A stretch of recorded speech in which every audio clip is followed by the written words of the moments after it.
하나님은 영이시니 예배하는 자가 신령과 진정으로 예배할지니라. 아멘.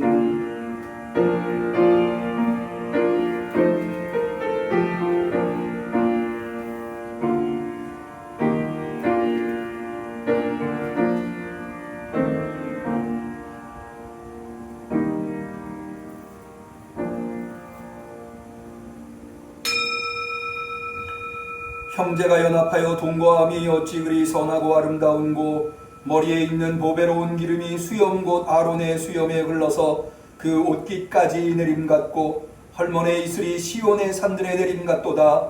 거기서 여호와께서 복을 명하셨나니 곧 영생이로다. 아멘. 세상에는 이기심과 욕심으로 다툼과 싸움과 그러므로 말미암아 서로에게 상처와 아픔을 주는 것이 끊이지 아니하나, 우리도 그와 별다르지 아니한 사람들이지만 이렇게 하나님께서 불러주셔서 한 장소에 모여 같은 마음을 품고 겸손하게 진심 어린 감사로 하나님께 예배 올릴 수 있는 것은 하나님이 우리를 구별하지 아니하시고 모두 다 하나님의 자녀 삼아주셨기 때문입니다. 그 주님의 놀라운 은혜에 힘입어서 우리가 한마음 한뜻이 되어서 주께 예배하오니 약속하신 말씀처럼 이 예배를 아름답게 삼아 주시옵시되 복을 명하여 주시옵소서. 예수님의 이름으로 기도 올리옵나이다. 아멘.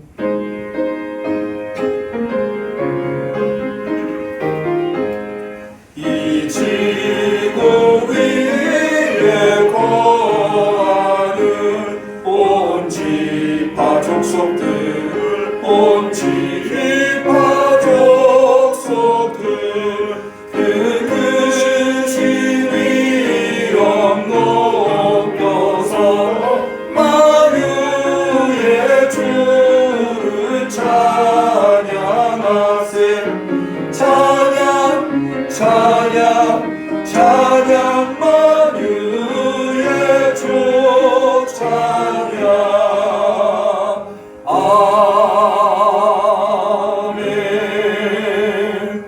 예배의 주인이신 하나님 앞에 우리의 신앙을 고백할 때에 전능하사 천지를 만드신 하나님 아버지를 내가 믿사오며 그 외아들 우리 주 예수 그리스도를 믿사오니 이는 성령으로 잉태하사 동정녀 마리아에게 나시고 본디오 빌라도에게 고난을 받으사 십자가에 못 박혀 죽으시고 장사한 지 사흘 만에 죽은 자 가운데서 다시 살아나시며 하늘에 오르사 전능하신 하나님 우편에 앉아 계시다가 저리로서 산 자와 죽은 자를 심판하러 오시리라. 성령을 믿사오며 거룩한 공회와 성도와 서로 교통하는 것과 죄를 사하여 주시는 것과 몸이 다시 사는 것과 영원히 사는 것을 믿사옵나이다. 아멘.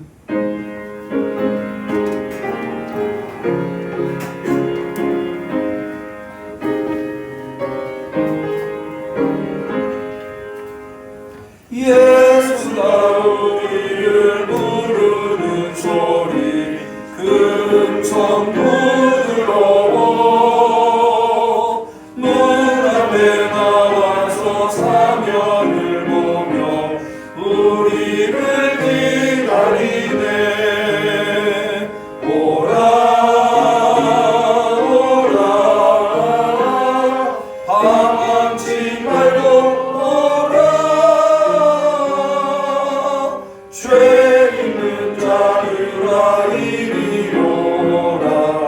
주 예수 앞에 오라 간절히 오라고 부르실 때에 우리는 지체하랴 주님의 은혜를 왜 아니 받고 못 들은 채 하려나 오라 오라 방황치 말고 오라 죄 있는 자들아 이리로 오라 주 예수 앞에 오라 세월이 살같이 빠르게 지나 쾌락이 끝이 나고 사망의 그늘이 너와 내 앞에 둘리며 가리우네 오라 오라 방황치 말고 오라 죄 있는 자들아 이리로 오라 주 예수 앞에 오라 우리를 위하여 예비해 두신 영원한 집이소 죄 많은 세상을 떠나게 될 때 영접해 주시겠네 오라 오라 방황치 말고 오라 죄 있는 자들아 이리로 오라 주 예수 앞에 오라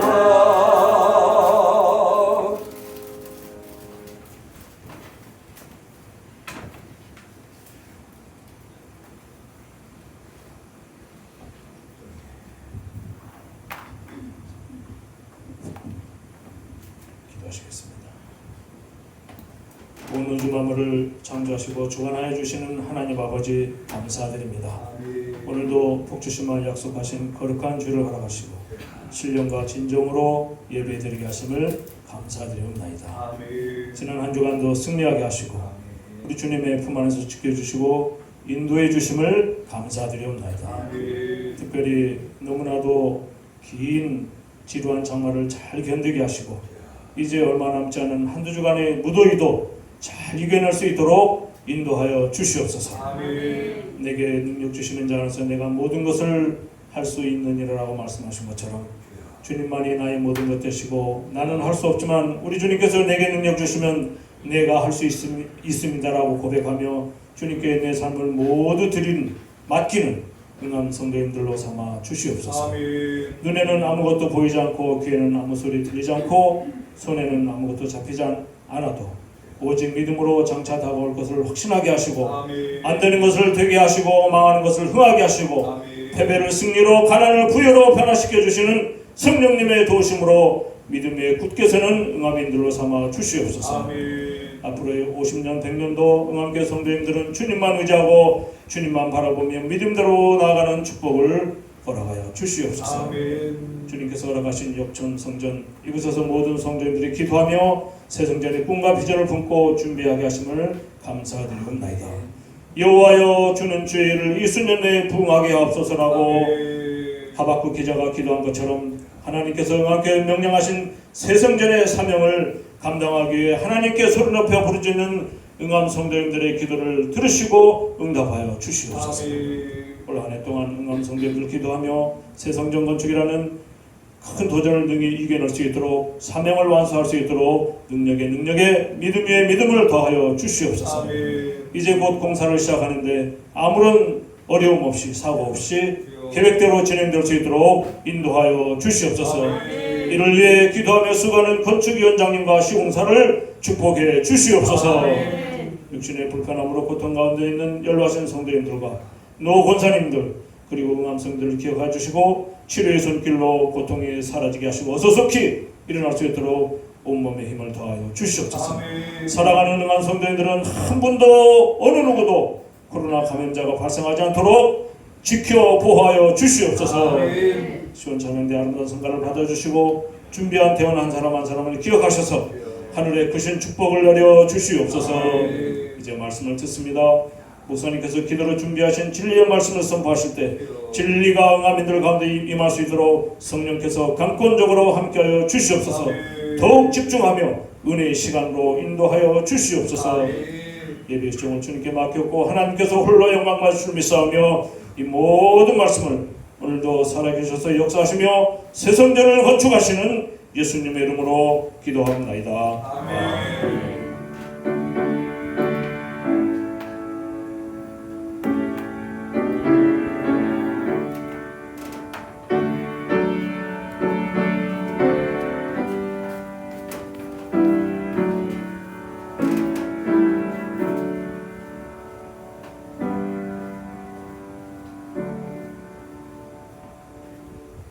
하나님께서 우리의 간절한 기도를 들어주시기를 축원합니다. 성시교독을 하겠습니다. 교독문은 16번 시편 63편의 교독문이 되겠습니다.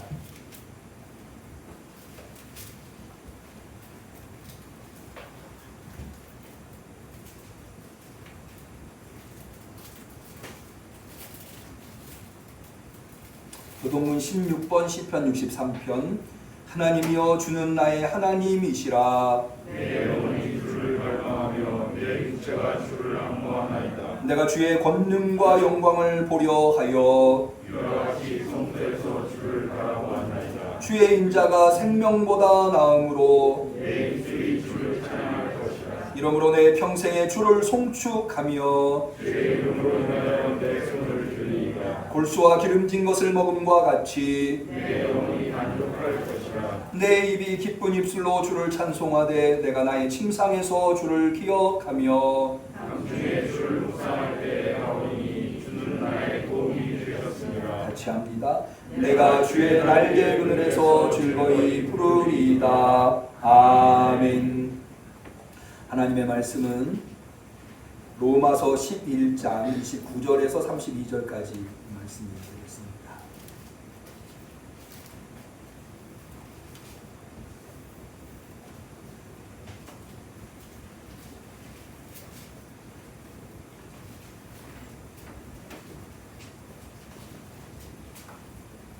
성령 강림절 후 11번째 주일에 하나님께서 지극히 사랑하시는 우리 응암교회 성도님들에게 주신 능력의 말씀, 위로의 말씀, 은혜의 말씀, 로마서 11장 29절에서 32절까지 말씀을 우리 마음에 새기면서 같이 소리내어 봉독합니다. 하나님의 은사와 부르심에는 후회하심이 없느니라. 너희가 전에 하나님께 순종치 아니하더니 이스라엘의 순종치 아니함으로 이제 긍휼을 입었는지라. 이와 같이 이 사람들의 순종치 아니하니 이는 너희에게 베푸시는 긍휼로 이제 저희도 긍휼을 얻게 하려 하심이니라. 하나님이 모든 사람을 순종치 아니한 가운데 두어 두심은 모든 사람에게 긍휼을 베풀려 하심이로다. 아멘. 시온 찬양대의 특송이 있겠습니다.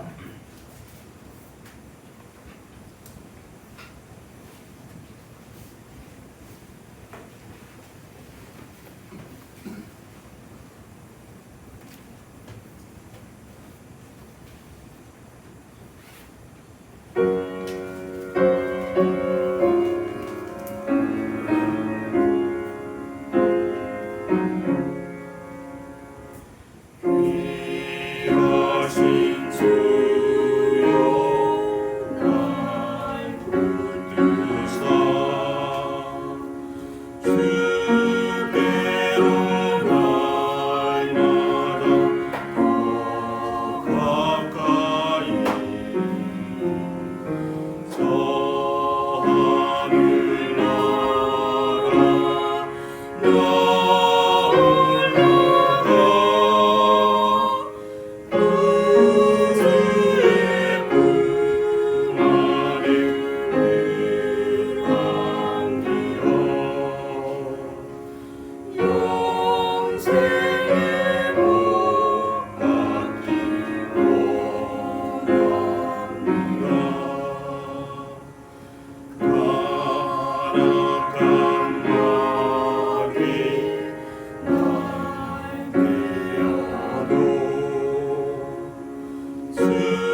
금요일 날 서울시가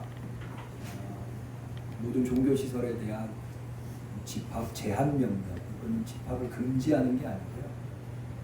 집합을 허락하게 정규 예배 외에 다른 소모임을 금지하는 집합 금지 명령을 보름 정도 8월 30일까지 내렸더라고요. 어떤 분들은 왜 교회만 가지고 이러냐, 교회에서만 코로나가 발생하는 게 아닌데 라고 말씀하시는데 좀 그런 아쉬운 면이 없지 않아 있습니다만은, 그럼에도 불구하고 우리 교회가 적극적으로 협조를 해서 빨리 이 코로나를 국가적으로 종식하는 것이 현명한 일이다. 그것을 원망하고 불평하고 하는 것을 전혀 문제를 해결하는 데 도움이 되지 않는다. 그래서 여러분들께서 그렇게 이해하시고 좀 더 적극적으로 협조하셔서 코로나를 하루속히 극복해서 우리가 정상적인 삶으로 돌아오는 것, 그런 은혜가 하나님에게 있기를 바라고요. 우리 모두 무쪼록 건강하여서 하나님의 사명을 잘 감당할 수 있기를 축원합니다. 제 친구 목사님 중에 교회를 건축하고 열심히 전도하시는 목사님이 계셨어요. 근데 이 목사님께서 오랜 동안 개척교회를 하시고 이러다 보니까 건강이 안 좋아지셔서 건강을 위해서 또 혹은 전도를 좀 할까 하여서 동네에 있는 수영장에 등록을 하셨습니다. 그리고 이제 열심히 다니시는데 같은 시간대에 수영을 하시는 분들이 있지 않겠습니까? 이런 분들이랑 오랫동안 같이 수영을 하면서 안면이 있게 되고, 그러다 보니까는 밖에 나가서 식사도 하고 교제를 나누게 된 거예요. 이 목사님이 야, 옳구나, 전도의 기회로 삼아야 되겠다. 그래서 한 11분 정도 되는데 열심히 밥도 사주시고 또 도움도 주시고 선물도 해주시고 그랬대요. 그렇게 한 1년을 공을 들이고는 이제 교회가 전도 축제를 한 거예요. 그래서 몇 날 몇 시에 전도 축제가 있으니까 꼭 오시라고. 그러니까 우리나라 사람들이 얻어먹은 것도 있고 받은 선물도 있고 하니까는 다 온다고 그랬대요. 네. 그래서 이 목사님이 아주 좋았던 거예요. 야, 이거 전도 축제 나랑 같이 수영하는 사람들이 다 오겠구나.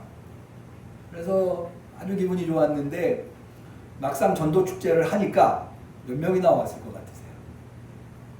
한 명도 안 왔대요. 한 명도.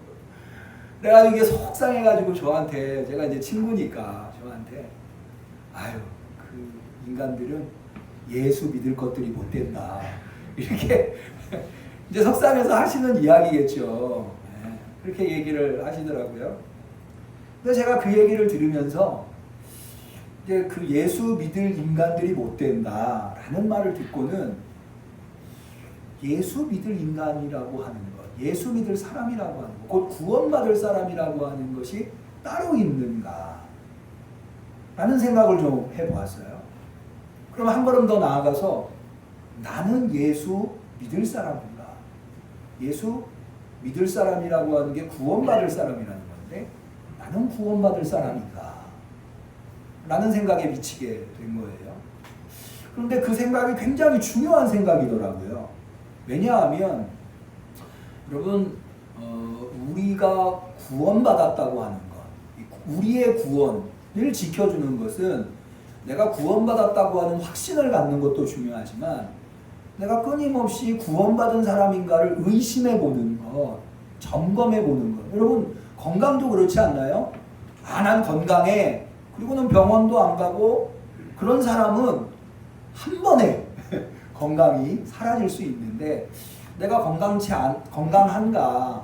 그래서 늘 병원을 가까이 하고 정기검진을 받고, 그래서 부족한 게 무엇인가 검사하고, 부족한 것을 채우고 과도한 것은 또 줄이고, 이렇게 해야 건강하게 되는 것 아니겠습니까? 저는 구원도 마찬가지라고 봐요. 내가 늘 구원받은 사람인가에 대한, 물론 구원의 확신이라고 하는 것이 바탕에 있지만 구원받은 자인가에 대해서 늘 점검하고, 또 구원받은 자로서 그러면 어떻게 살아야 하는가? 물론 모든 사람이 구원받았으면 좋겠지만 다 구원받을 수는 없는 것 아닙니까? 그럼 구원받은 사람과 구원 못 받은 사람이 분명히 차별화되어야 되겠죠. 구원 못 받은 사람의 삶과 구원받은 사람의 삶이 똑같다고 한다면 그게 별 차별이 되지 않는 것 아니겠습니까? 그래서 나는 구원을 받았는가? 여기에 대해서 생각해보고 정말 구원받았다면 나는 어떻게 살아야 하는가? 어떤 삶을 영위해야 하는가? 이런 것들을 생각해보는 것이 대단히 중요하다 생각이 되어서 오늘 이 지점에서 여러분들과 말씀을 나눠보고 한번 점검해보고자 하는 것입니다. 사실 앞서 말씀드린 대로 이 질문이 대단히 중요하기 때문에 역사 속에도 이거에 대한 논쟁이 많이 있었어요. 대표적인 예가 바로 칼빈, 장로교의 효시가 되는 칼빈에 의해서 이 부분을 다루게 되었습니다. 그게 뭔가 하면 들어보신 분도 있을 거예요. 장로교의 예정론, 이른바 이중예정이라고 하는 예정론이거든요. 이중예정은 뭐냐면 하나님께서 누구는 구원받은 사람으로 예정했고 누구는 구원받지 못할 사람, 심판받을 사람으로 예정했다는 거예요. 이렇게 이중예정을 했다는 거예요. 그 근거가 뭐냐면 로마서 9장 11절에 보면 이거는 에서와 야곱, 이삭의 두 아들을 이죠. 이 에서와 야곱에 대해서 바울은 이런 이야기를 합니다. 그 자식들이 아직 나지도 아니하고 무슨 선이나 악을 행하지 아니한 때에 택하심을 따라 리브가에게 이르되 큰 자가 어린 자를 섬기리라 하셨나니 기록된 바 내가 야곱은 사랑하고 에서를 미워하였다 함과 같으니라. 그러니까 에서와 야곱이 아직 태어나기도 전에 엄마 뱃속에 있을 때, 그러니까는 무슨 선을 행하거나 악을 행하거나 그럴 수 없잖아요. 엄마 뱃속에 아직 있으니까. 그런데 태어나기도 전에 하나님께서 야곱이, 동생 야곱이 형 에서를 지배하는, 형이 동생의 지배를 받는 그런 결정을 하셨다는 거예요. 그 이유가 뭐냐? 태어나기 전에 하나님은 야곱을 사랑하시고 에서를 미워하시기로 결정하셨다. 이것이야말로 하나님께서 이미 모든 것을 아시고 예정하셨다라고 하는 것의 근거다. 그래서 야곱은 사랑하고 에서는 미워하고 누구는 구원받고 누구는 심판받고 누구는 천국 가고 누구는 지옥 가고가 이미 결정되어 있는 것이다 라고 주장하는 것이 바로 이중예정이라고 하는 거죠. 근데요, 우리가 이제 이 이중예정을 그냥 언뜻만 생각해도 문제가 좀 있습니다. 대표적으로 두 가지 문제가 있는데요. 첫 번째 문제는 뭐냐면 이 이중예정에 의하면 전도를 할 필요가 없는 거예요. 왜냐하면 내가 아무리 누구를 전도해도 그 사람이 구원받을 것으로 예정되지 않았다면, 그러니까는 심판받을 것으로 예정됐다면 그 사람은 아무리 내가 전도해도 예수 믿을 수 없는 사람이 되는 거죠. 아까 제 친구 목사님이 얘기한 대로 예수 믿을 것들이 못 되는 거죠. 반대로 내가 전도 안 해도 그 사람이 구원받기로 예정됐다면 그 사람은 언젠가는 구원받겠죠. 예수 믿고. 그러니까 전도가 필요가 없어지는 거예요. 모든 전도가 소멸되어 버리게 되는 거죠. 두 번째 문제는 뭐냐면 윤리적으로 도덕적으로 살려고 노력할 필요가 없어져 버리는 거예요. 왜냐하면 아무리 내가 선하게 살고 착하게 살려고 해도 지옥 가기로 예정되어 있다면 그게 의미가 없는, 지옥 가는 거고, 내가 그냥 범죄하고 세상에서 악하게 그냥 살아도 하나님이 나를 구원하기로, 천국 보내기로 예정했다면 그게 별 영향이 없게 되는, 그러니까는 윤리적이고 도덕적으로 착하게 살려고 애쓸 필요가 없어져 버리게 되는 이런 문제점이 생겨나게 되는 거죠. 이 누가 구원받을 것인가 라고 하는 문제가 중요한 문제이기 때문에 현대에서도 이 구원과 관련해서 이단이 많이 출몰합니다. 특히 이 신천지라고 하는 최근에 많이 문제가 됐었던 이 이단도 이 구원론과 관련해서 14만 4천 명만 구원을 받지 나머지는 다 지옥 간다 라고 주장을 하는 게 핵심 교리입니다. 이 사람들이 이렇게 주장을 하는 근거는 요한계시록에 있는데요. 요한계시록 14장 1절에 보면 이렇게 되어 있어요. 내가 보니, 이거는 요한이 하나님이 보여주신 환상을 본 거예요. 보라, 어린 양이 시온산에 섰고 그와 함께 14만 4천이 섰는데 저희가 보호자와 내 생물과 장로들 앞에서 새 노래를 부르니 땅에서 구속함을 얻은 14만 4천인 밖에는 능히 이 노래를 배울 자가 없더라 라고 되어 있어요.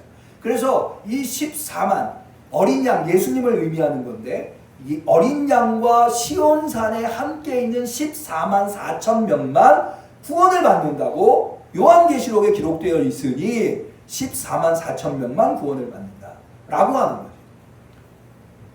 여러분들께서 들어보셔도 이게 심각한 문제가 있구나 생각이 되시죠? 그러면 14만 4천 명만 구원을 받는다고 한다면 어떤 현상이 일어나겠습니까? 이 14만 4천 명 안에 들려고 온갖 실제로도요 신천지가 14만 4천 명이라고 얘기를 했다가 맨 처음에는 14만 4천 명이 안 될 줄 알았던 거예요. 그래서 14만 4천 명을 만들자고 열심히 전도를 했는데 지금에 와서 14만 4천 명이 훌쩍 넘어버린 거예요. 그러니까 어떻게 하느냐? 신천지를 믿어도 다 구원받는 게 아니라 테스트를 거쳐야 된다.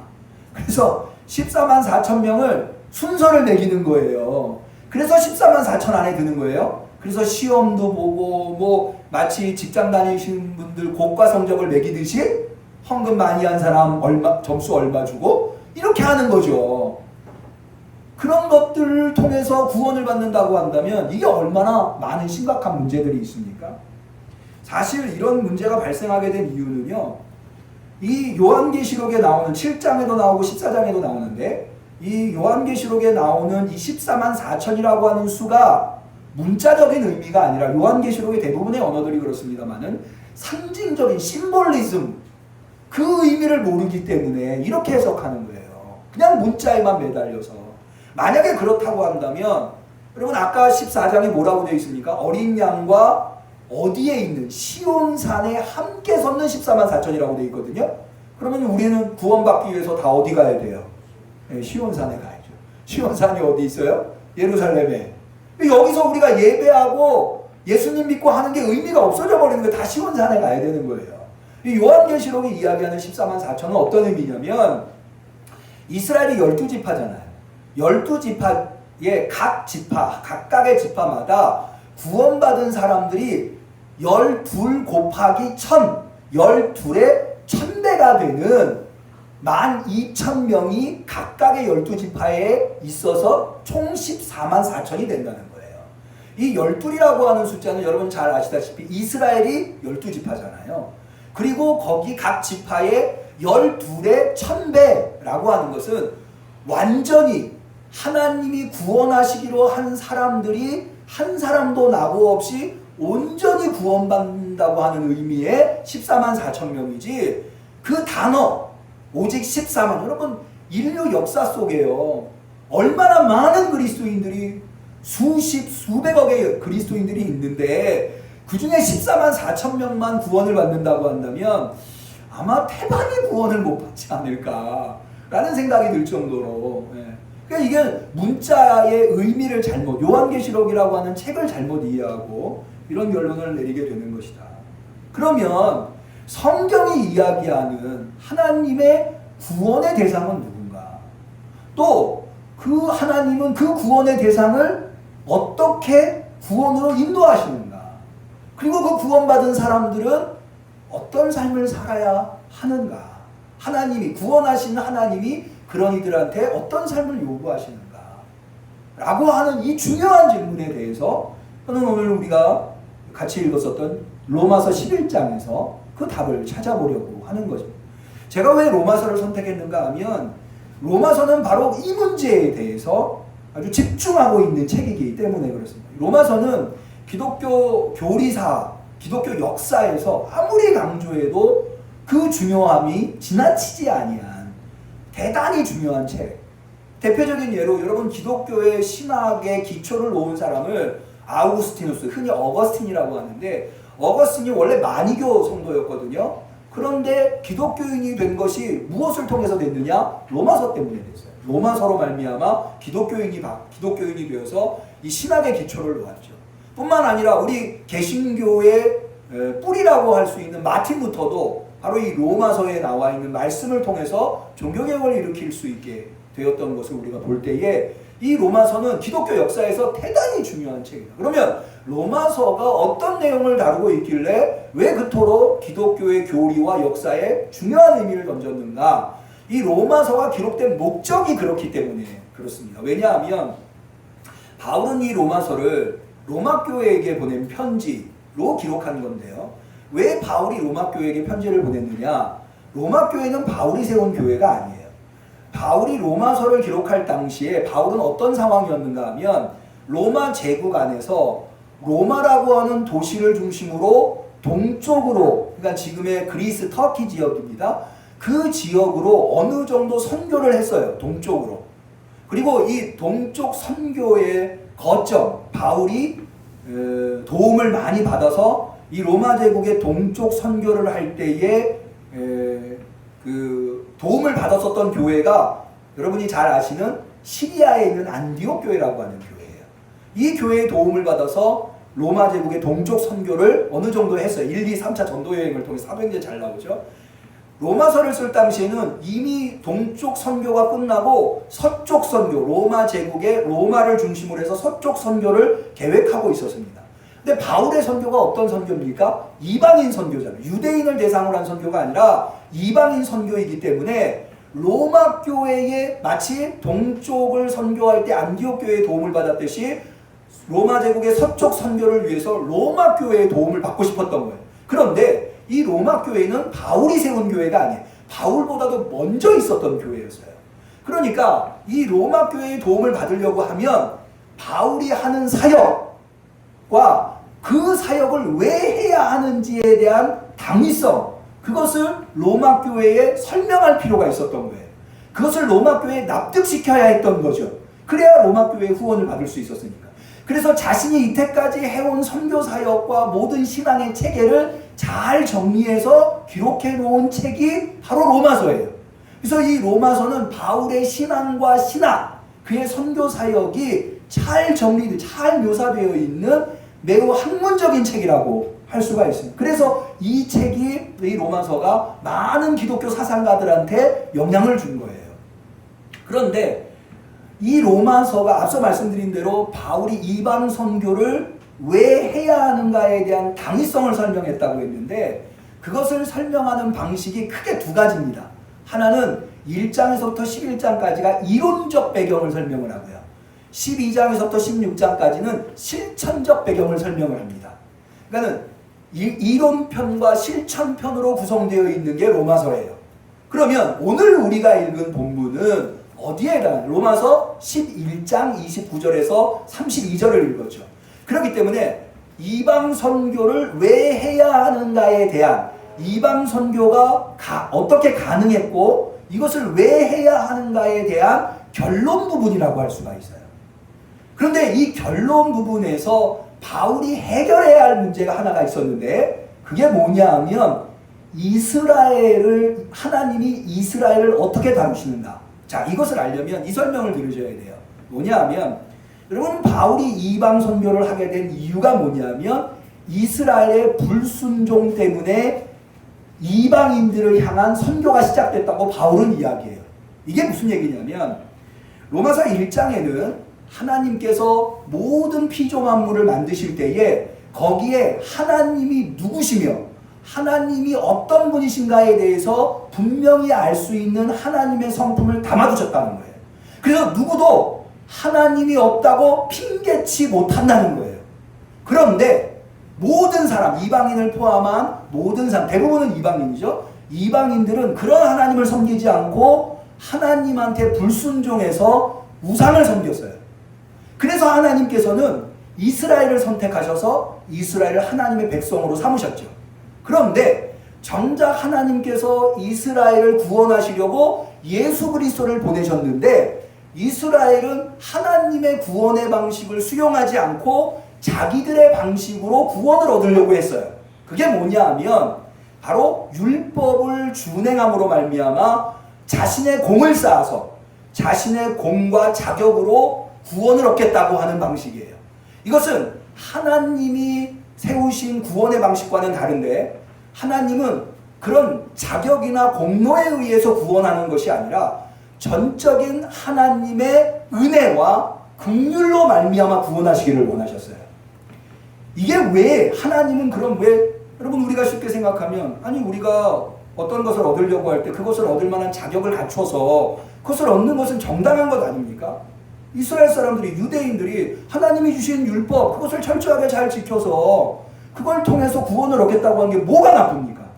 그럼에도 불구하고 왜 하나님은 이것을 거부하시고 오직 은혜와 긍휼이라는 방법으로 이스라엘을 구원하시려고 하셨는가? 여기에는 이런 이유가 있어요. 바울이 제시하는 이유는 여러분 만약에 여러분이 이렇게 좀 비유하면 어떨지 모르겠어요. 여러분이 누군가의 부탁을 받아서 일을 해줬어요. 그 사람의 일을 해줬어요. 그러면은 뭘 기대하겠습니까? 그 일을 해줬으니까 사례를 기대하겠죠. 보수를 기대하겠죠. 나한테 일을 시킨 사람, 그래서 내가 일을 해준 사람은 그 사람이 나한테 보수를 주는 것은 의무인가요? 은혜인가요?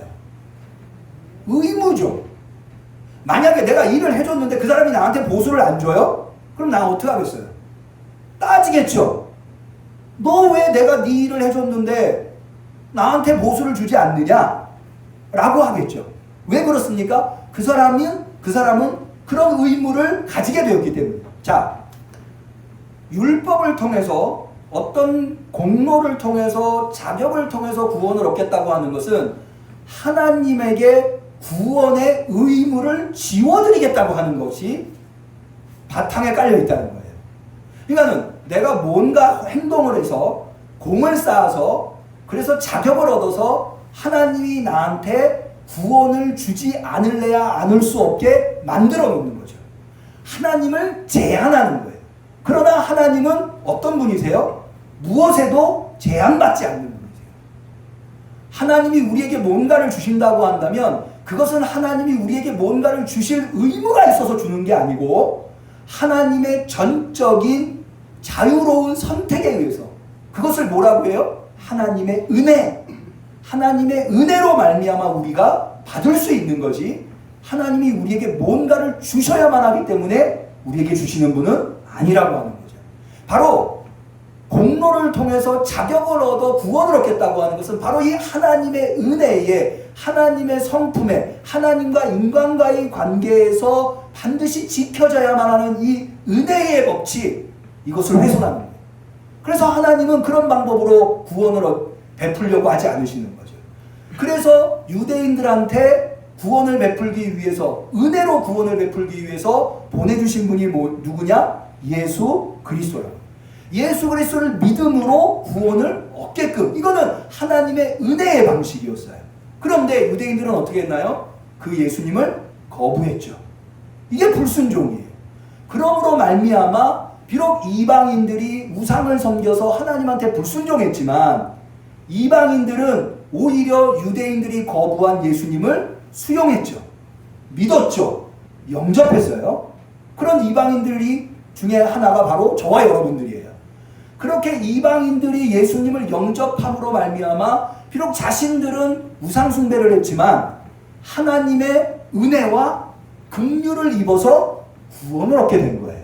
이게 바로 이방인들이 구원을 얻은 방식이에요. 자, 오늘 우리가 읽은 본문으로 좀 돌아와 보면요. 이렇게 되노니까 무슨 문제가 생기느냐? 그러면 하나님은 유대인들, 이스라엘은 구원에서 배제시켰느냐? 이스라엘은 구원받을 수 없느냐? 이제 그게 아니라는 거예요. 그 결정적인 근거를 제시하는 게 29절이에요. 하나님의 은사와 부르심에는 뭐가 없어요? 후회하심이 없느니라. 한번 따라해 봅니다. 하나님의 은사와 부르심에는 후회하심이 없느니라. 믿으시기를 바랍니다. 이게 무슨 얘기냐면 여러분 저와 여러분들을 하나님이 하나님의 자녀로 구원의 대상으로 불러주신 줄로 믿습니다. 마스크 때문에 그러시는 거죠? 이렇게 이해하겠습니다. 구원의 대상으로 불러주셨어요. 그런데 우리가 구원 받았는데 살다 보면 왜 죄도 짓고 하지 말아야 할 짓도 하고 그렇게 되지 않아요. 완벽한 사람이 어디 있습니까? 그러면 하나님이 아유 내가 저놈이 저럴 줄 몰랐는데 아유 완전히 엉망진창이네. 내가 괜히 저런 놈을 내 자녀로 불러서 후회 막급니다. 하나님이 그러시는 분이에요? 사람은 그럴 수 있어요. 왜 우리가 누군가를 채용했는데 잘해줄 줄 알았는데 잘못하면 후회하잖아요. 사람은 그럴 수 있어요. 그런데 하나님은 어때요? 그럴 수 없다는 거예요. 하나님이 우리를 한번 하나님의 자녀로 부르셨으면 우리가 실수하고 잘못하고 범죄하고 그렇더라도 하나님은 우리를 부르실 때부터 그렇게 연약한 자라고 하는 걸 잘 아신다는 거예요. 취소하지 않으세요. 믿으시기를 바랍니다. 그래서 하나님의 부르심에는 뭐가 없어요? 후회함이 없어요. 만약에 하나님이 후회하신다면 우리랑 다를 바가 없는 분이죠. 그러니까 이 이야기는 뭐예요? 하나님이 이스라엘을 하나님의 백성으로 삼으셨다고 한다면 거기에 후회함이 없다는 거예요. 그러면 이 이야기는 뭐예요? 이스라엘도 구원하시겠다는 거예요? 안 하시겠다는 거예요? 구원하시겠다는 거예요. 그럼 도대체 이스라엘은 어떻게 구원하는가? 이방인들은 이스라엘이 거부한 예수님을 영접함으로 말미암아 하나님의 긍휼의 방법으로, 여러분 긍휼이라고 하는 단어를 좀 우리가 이해해 볼 필요가 있는데, 긍휼이 있으려면 뭐가 전제되어 있어야 하냐면 불순종이 전제되어 있어야 돼요. 불의가 전제되어 있어야 돼요. 이 긍휼이라고 하는 말은 누군가를 불쌍히 여기는 마음. 참 안 됐다. 그 사람이 비록 그렇게 했어도 그 사람 참 안 됐다. 이 마음이 긍휼히 여기는 마음이거든요. 그러니까 뭔가 부정적인 게 전제되어 있어요. 잘하는데 긍휼하는 건 없죠. 뭔가 부정적인 게 전제되어 있어요. 그러니까 이방인들이 긍휼을 얻었다는 것은 이방인들이 뭐 했다는 거예요? 불순종했다는 거예요. 우상숭배로. 그런데 예수님을 받아들임으로 말미암아 긍휼을 입게 된 거죠. 같은 방식으로 유대인들도 구원하신다는 거예요. 자, 우리 30절을 한번 보죠. 너희가 전에 하나님께 순종치 아니, 여기 한 가지 말씀드리거든요. 여기서 너희가 나오고 저희가 나오는데요. 너희는 이방인을 의미하는 거고 저희는 유대인을 의미하는 거예요. 이스라엘을 의미하는 거예요. 너희가 전에 하나님께 순종치 아니하여, 이방인이 순종치 않았죠. 뭘로 순종치 않았나요? 우상숭배로. 순종치 않았더니 이스라엘에 순종치 아니하면 뭐죠? 예수님을 영접하지 않고 율법으로 구원을 얻으려고 한 것. 이것이 불순종이죠. 순종치 아니함으로 이제 긍휼을 입었는지라. 이방인이 그래서 예수님을 전달받게 되었고 그 예수님을 믿음으로 말미암아 영접함으로 말미암아 구원을 얻게 된, 이게 하나님의 긍휼의 방법이죠. 자, 31절. 이와 같이 이런 긍휼의 방식으로 이 사람들이 순종치 아니하니, 이 사람이라고 하는 것은 유대인들을 얘기해요. 이는 너희에게 베푸시는 긍휼로 이제 저희는 유대인들 긍휼을 얻게 하려 하십니다. 저들이 비록 예수님을 영접하지 않고 율법으로 구원을 얻으려고 해서 하나님에게 불순종했지만 그 불순종 때문에 하나님이 그들을 긍휼히 여기셔서 그들 또한 예수님을 통해서 구원 얻게 하신다. 이방인의 불순종으로 하나님이 긍휼을 베푸셔서 구원을 얻은 것처럼 유대인들의 불순종도 하나님이 긍휼을 베풀어서 그들을 구원하실 거다라고 하는 것이 바울의 논지예요. 마지막 32절을 보죠. 그래서 하나님은 누구를 구원의 대상으로 삼으시느냐? 하나님이 누구를? 모든 사람을 순종치 아니하는 가운데 가두어 두심은, 이방인은 우상숭배를 통해서 순종치 않았고 유대인은 예수님을 거부함으로 순종치 않았죠. 모든 사람이 순종치 않은데 가두어 두심은 모든 사람에게 뭐를 베풀려고 하십니다? 긍휼을 베풀려고 합니다. 자, 다시 말씀을 정리하자면 하나님은 누구를 구원하세요? 하나님의 구원의 대상은 모든 사람이라는 거예요. 그러면 그 모든 사람을 어떻게 구원하시기를 바라세요? 긍휼의 방법으로 구원하시기를 바랍니다. 바로 이 모든 사람을 긍휼의 방법으로 구원하시기를 원하시는 하나님의 방법 때문에 저와 여러분들이 구원받을 수 있는 줄로 믿으시기를 바랍니다. 네.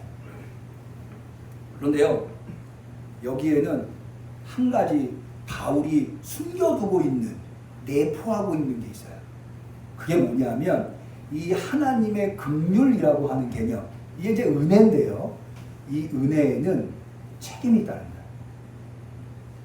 이거를 이제까지는 하나님은 이신칭의, 이게 상호성, 그러니까 뭐냐면 저 사람이 받을 만해서 받는 것이다 라는 게 아니, 하나님의 의는 받을 자격이 없는 사람한테 준 것이다 라고 하니까 어떤 문제가 생겨났는가 하면 여전히 도덕적이고 윤리적으로 살 필요가 없어져요. 왜? 내가 도덕에 의해서 구원받은 게 아니니까.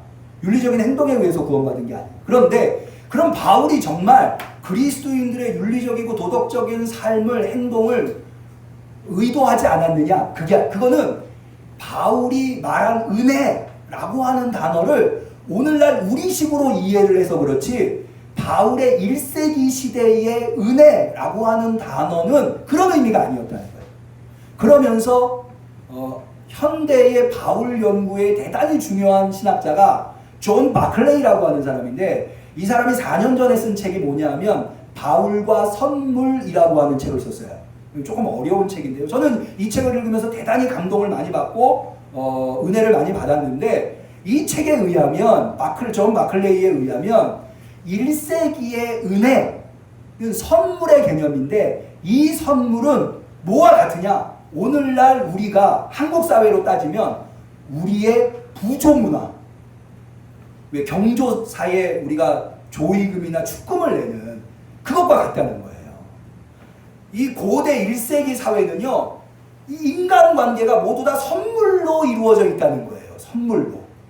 그래서 선물을 주는 자와 받는 자, 이게 시혜자와 수혜자, 왕과 제후들이 시혜자와 수혜자, 제후와 백성들이 시혜자와 수혜자, 이 로마 1세기 그레코 로마 사회는 다 이 구조로 되어 있다. 그래서 이 선물 문화는 대단히 중요한 문화인데, 1세기의 선물 문화는 선물을 준 것으로 끝나는 것이 아니라 반드시 뭘 요구하는가? 답례를 요구한다. 여러분, 우리도 그렇잖아요. 이걸 부조라고 얘기하는 이유가, 여러분 누가 우리 결혼식에 와서 축금을 했어요.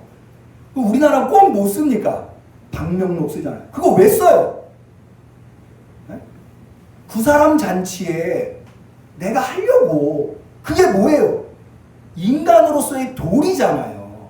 물론 그걸 안 한다고 해서 내가 뭐 범죄를 한다거나 반드시 그럴 의무가 있는 건 아니지만, 답례를 반드시 해야 하는 것이 우리의 부조문화 아닙니까? 그러니까는 고대에서 이게 이제 어디에 나타나는가 하면, 예수님께서 누가복음에 너희가 누군가를 식사에 초대할 때는 너를 다시 식사에 초대할 수 있는 사람을 초대하지 말고 너한테 식사를 대접하지 못하는 사람한테 초대를. 이건 왜 이 얘기를 예수님이 하시냐면, 당시의 문화가 그랬어요. 누군가 나를 식사 초대하면 내가 먹고 끝! 이게 아니고요, 나도 그 사람을 반드시 식사에 초대해야 하는 거예요. 그런 의무가. 그러니까 이런 거예요. 내가 누군가에게 선물을 주면 내가 그 사람한테 뭔가를 기대하고 선물을 주는 것은 아니나, 받은 사람은 그 은혜에 반드시 보답해야 할 의무를 가지게 되는 것이다. 이게 고대사회라는 거예요. 그런데 여기 한 가지 문제가 있어요. 그렇게 인간들끼리는 선물을 주고받고 해요. 그런데 하나님과 인간은, 여러분 하나님이 우리에게 베푸신 은혜, 선물에, 구원이라고 하는 선물에 우리가 답례할 수 있나요? 답례할 수 없어요. 하나님한테 우리가 뭘 드릴 수 있겠어요? 이런 경우는 어떻게 되느냐? 고대에서도요, 뭔가 답례를 할 수 없는 경우에는 수혜를 입은 사람이 시혜를 베푼 사람한테 명예를 높여주는 방식으로. 예컨대 오늘날도 이런 게 있어요. 예를 들어서 어떤 분이 많은 재산을 어떤 학교에 장학금으로 기탁했다 칩시다. 그러면 그 학교에서 이 장학금으로 기탁한 분의 동상을 세워주곤 하죠. 이게 뭐냐? 시혜를 베푼 사람이 수혜를 입은 사람이 시혜를 베푼 자에게 이름을 높여주는 것. 우리가 하나님한테 받은 은혜에, 우리 선물에 우리가 답례할 수 있는 방법은 하나님의 이름을 높이는 거라는 거예요. 예. 그래서 바울은 앞에 이론편에는 하나님의 선물에 대해서 그렇게 장황하게 설명을 하고, 뒤에 12장에서 16장까지는 실천편을 통해서 어떻게 우리가 하나님의 이름을 높여드릴 것인가, 여기에 대해서 설명하고 있다는 거예요. 그러면 하나님의 이름을 높여드리는 방법이 뭘까? 두 가지가 있어요. 첫 번째는 예배드리는 거예요. 우리가 하나님께 나와서 하나님을 경배하고 하나님을 찬양하고 하나님께 기도드리고, 이게 바로 하나님의 이름을 높여드리는 거예요. 두 번째는 마태복음 5장에 예수님께서 이런 말씀하셨어요. 예수님께서 너희는 세상의 빛이요 소금이라고 말씀하시면서 이와 같이 너희 빛을 사람 앞에 비추게 하여 너희로 너희 착한 행실을 보고 하늘에 계신 너희 아버지께 영광을 돌리게 하라. 다시 말해서 착한 행실을 우리가 하면 하나님의 이름이 높아진다는 거예요. 따라 한번 해보겠습니다. 너희 착한 행실을 보고 하늘에 계신 너희 아버지께 영광을 돌리게 하라. 그럴 수 있는 우리와 함께 성도님들이 되시기를 축원합니다. 예배 드리는 것과 착한 행실을 하는, 이게 예수님의 이름을 높여드리는 거예요. 한 가지만 더 말씀드릴게요. 여러분, 하나님께서 누구를 구원의 대상으로 삼으셨다고요? 모든 사람. 모든 사람을 구원의 대상으로 삼으시고 모든 사람을 구원하시기를 원하신다면 사실은 이건 분명해요. 그래서 예수님이 이 땅에 오셨고, 그렇다면 우리는 모든 사람이 구원받을 수 있도록 우리의 역할을 해야 하는 거예요. 예수님이 이 땅에 오신 것도 마찬가지예요. 예수님도 모든 사람을 구원받게끔 하시기 위해서. 요한복음 3장 16절에 명백하게 이야기합니다. 독생자를 주셨으니 이는 저를 믿는 자마다 멸망시키려고 하는 게 아니에요. 하나님은 영생을 얻게 하려 하십니다. 그 아들을 세상에 보내시고 세상을 심판하려 하심이 아니요 저로 말미암아 세상이 구원을 받게 하려 하심이라. 할렐루야. 바로 이 모든 사람을 긍휼로 구원하시려고 하는 하나님의 은혜가 우리에게 임해서 우리가 구원을 받았다면 이 은혜에도 보답해야죠. 전도해야 하는 거예요. 전도합시다. 하나님이 원하시는 거예요. 예수님도 이를 위해서 오셨어요. 그래서 바울은 이렇게 이야기합니다. 주의 이름을 부르는 자는 구원을 얻는데 저희가 믿지 아니하는 이를 어찌 부르리요? 듣지 못한 이를 어찌 믿으리요? 전파하는 자가 없이 어찌 들으리요? 무슨 얘기냐면 마음에 믿어야 구원을 얻는데 마음에 믿으려면 뭐가 되어야 되느냐? 입으로 시인해야 된다는 거예요. 입으로 시인하려면 뭐가 되어야 되느냐? 들어야 된다는 거예요. 그렇죠. 누가 나한테 예수님이라는 이름도 안 알려주는데 내가 어떻게 예수님의 이름을 부를 수 있겠습니까? 그러면 내가 들으려면 누가 있어야 돼요? 나에게 예수님의 이름을 들려주는 사람이 있어야 된다. 바울은 이것 때문에 여러분이 잘 아시는 사도행전 20장에 나의 달려갈 길과 주 예수께 받은 사명 곧 하나님의 은혜의 복음을 증거하는 일을 마치려 하면은 나의 생명을 조금도 귀한 것으로 여기지 아니한다. 여기에 자신의 온 생명을 바쳤다. 여러분, 우리가 정말로 하나님이 우리를 어떻게 구원하시고 하나님이 정말로 원하시는 것이 무엇인가를 제대로 깨닫는다면 제 친구 목사님이 아유 전 구원 못 받을 그렇게 생각하시면 하나님은 후회함이 없으시고 그 후회함이 없으신 하나님의 은혜가 우리를 사로잡아서 우리가 구원받았다면 우리는 또한 그 하나님의 뜻을 우리 아직까지 예수님을 믿지 않은 이들에게 전하여야 하는 사명이 있다고 합니다. 우리와 함께 성도님들은 우리를 구원해 주신 우리에게 놀라운 선물을 베풀어 주신 그분에게 담례하실 수 있는, 그래서 하나님께 영광 올려드릴 수 있는 성도님들이 되시기를 주님의 이름으로 간절히 축원합니다. 기도하겠습니다. 하나님 아버지, 오늘도 귀한 말씀으로 우리가 어떻게 구원을 받았습니까? 우리의 구원을 어떻게 지켜나가야 하는가를 깨달아 알게 하시니 감사합니다. 주님, 더 열심히 예배하겠습니다. 주님, 더 열심히 찬양하겠습니다. 주님, 더 열심히 선한 일을 행하겠습니다. 더 나아가서 정말로 주님께서 모든 사람을 구원하시기를 원하시는데 그 구원에, 그 전도에 내가 동참하겠습니다. 그럴 수 있는 길을 열어주옵소서. 그럴 수 있는 힘과 능력을 우리 응암교회 성도들에게 베풀어 주시옵소서. 예수님의 이름으로 기도 올리옵나이다. 아멘.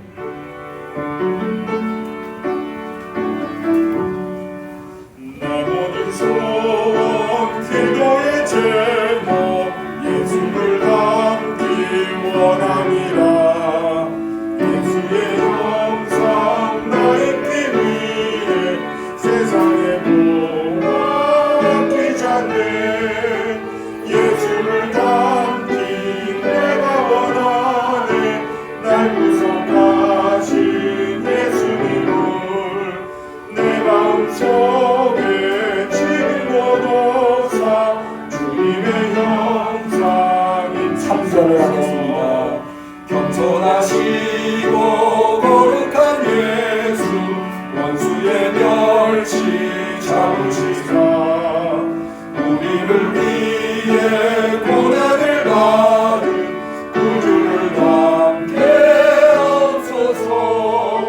예수를 닮기 내가 원하네.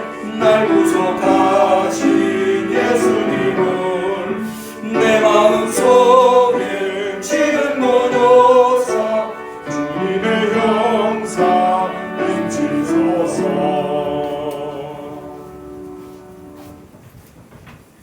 하나님 앞에 귀한 예물 드린 손길이 있습니다. 11조 예물, 선교원금, 목주원금, 주정원금, 선교원금, 건축원금, 성미를 드리셨습니다. 감사원금, 여호와 일의 하나님 감사합니다. 정교순 집사님, 김태현, 김사랑 어머니, 신방 감사원금, 하은영 안수 집사님, 우리 자녀들 성령 충만 주세요. 한만순 권사님, 김상종, 김미영 집사님, 김은종 선생님, 이완순 집사님 감사 예물 드렸습니다. 기도 올리겠습니다. 만복의 근원이 되시는 하나님 아버지 참으로 감사를 드립니다. 물질 때문에 고통당하고 눈물을 흘리고 아우성치는 시대 속에서도 주님 앞에 나올 때 기쁨으로 주님께 드릴 예물이 있게 하심을 감사합니다. 하나님의 은혜입니다. 하나님의 선물입니다. 주님 감사하여서 드린 예물 흠양하여 주옵시고 저들의 삶 속에 항상 감사가 끊이지 아니할 수 있도록 감사가 감사를 불러오고 넘치는 감사가 될 수 있도록 역사하여 주시옵소서. 간절히 축복하며 감사하며 예수님의 이름으로 기도 올리옵나이다. 아멘.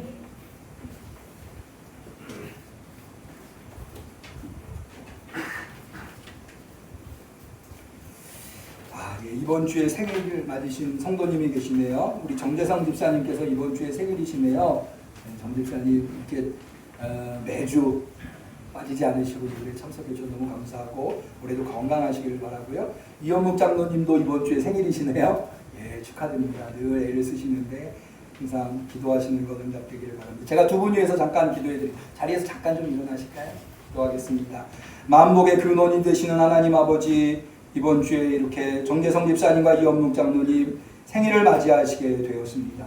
주님께서 삶을 허락하여 주신 줄로 믿습니다. 지금까지도 어렵고 힘든 세상살이 속에서도 건강 지키게 하시고 사명 감당하게 하시고 이마만큼 평안하게 지내게 하셨사오니 올해도 복된 삶을 살아갈 수 있게 하여 주시옵시되 마음속에 기도하는 것 다 응답하여 주옵소서. 정재성 집사님 건강 주시옵시고 이현묵 장로님 하시는 일이 형통하여서 응암교회 재정부장님으로서 조금도 부족함이 없게 하여 주옵소서. 간절히 축복하며 예수님의 이름으로 기도 올리옵나이다. 아멘. 축하 한번 할까요? 같이 하겠습니다.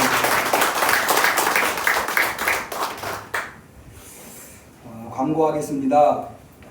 어제 문자를 제가 전체 보내드렸는데 코로나로 인해서 서울시에 지침이 내려와서 앞서 말씀드린 대로 모든 소모 모임을 당분간은 하지 않는 것으로 당에서 결정했습니다. 그래서 객관장위원회 모임이 원래 오늘 계획되어 있었으나 연기하는 것으로 그렇게 이해를 해주시면 좋겠습니다. 나머지 광고는 주보를 참고하시고요. 우리 서로를 축복하는 축복의 노래 하겠습니다. 사랑하는 자여, 사랑하는 자여, 너의 영혼이 잘됨같이 언제나 범사에 잘되고 강건하기를 내가 간구하노라. 우리 하나님께 영광 박수 올립니다. 서로 인사하시고 건강하세요. 좋은 일이 있을 겁니다.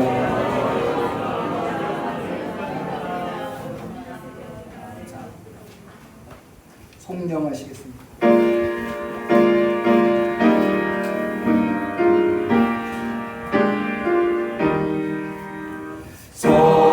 성자와 성령 영원히 영광 받으옵소서. 대초로 지금까지 또 길이 영원 누군 영광 영광 아멘 아멘.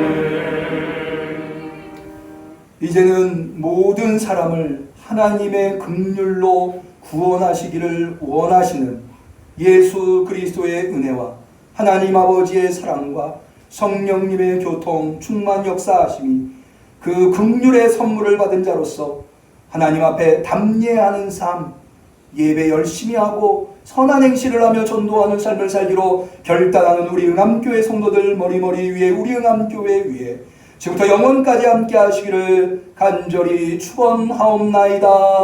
아멘.